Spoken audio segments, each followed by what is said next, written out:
nama saya Muhammad Firmansyah. Saya dari Teknik Elektro Angkatan 93. Sampai 3 tahun bekerja menjadi dosen di beberapa universitas swasta.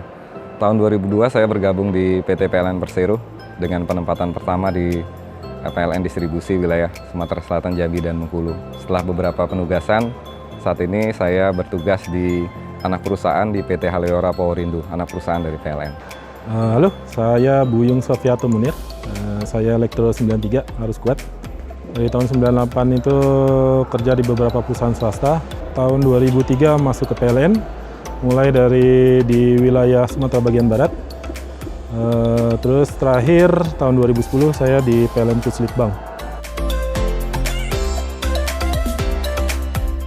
Untuk melayani kurang lebih 64 juta pelanggan dengan 880.000 kilometer sirkuit jaringan tegangan menengah adalah menyediakan workforce atau tenaga kerja untuk melaksanakan pemeliharaan dan pengoperasian jaringan. Saya bertugas di anak perusahaan PLN PT Haleora Powerindo yang mensuplai tenaga kerja workforce untuk keperluan operasional dan maintenance daripada jaringan distribusi. Bagaimana menyediakan tenaga kerja dengan kualifikasi yang baik dan jumlah yang cukup dan waktu yang tepat untuk memenuhi kebutuhan PLN. Untuk melistriki pulau-pulau terpencil di Indonesia seperti di Indonesia bagian timur itu memerlukan teknologi yang baru, yang handal dan murah. Kita melakukan penelitian apa sih teknologi yang handal dan murah tersebut yang cocok bagi PLN untuk diterapkan di pulau-pulau terpencil tersebut. Saya kerja di bagian Puslitbang, di mana hampir 90% ilmu yang saya terima di bangku kuliah itu saya terapkan di sini. Ya, lebih menyenangkan lagi kalau misalnya penelitian-penelitian saya yang saya sudah lakukan itu berhasil diterapkan untuk menyelesaikan permasalahan-permasalahan PLN.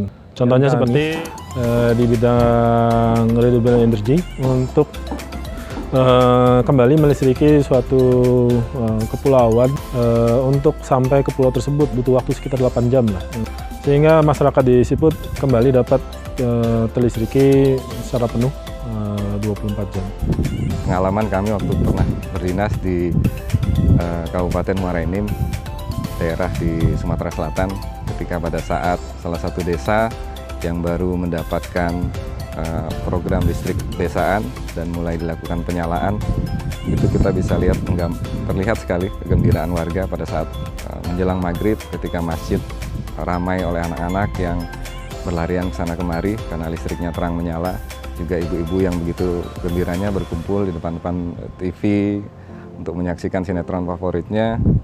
Belum lagi pada saat kita pulang, kita dibekalin dengan berbagai macam hasil bumi. Ada singkong, ada jagung, dan lain-lain. Dan itu kebahagiaan yang sulit untuk diukur. Untuk kedepannya listrik itu akan lebih handal. Dengan cara penerapan teknologi yang terbaru, baik itu handal maupun ketersediaan yang merata bagi seluruh rakyat Indonesia. Saat ini listrik hampir menjadi kebutuhan primer untuk semua. Untuk itu harapan saya pribadi, suatu saat semua warga negara, semua rakyat Indonesia bisa menikmati listrik yang cukup. Rekan-rekan semua, jangan lupa tandai tanggalnya 28 Juli 2018 di Reuni Perak ITB 93. Sampai jumpa. Jadi gimana ya? Nih saudaranya pusing ini.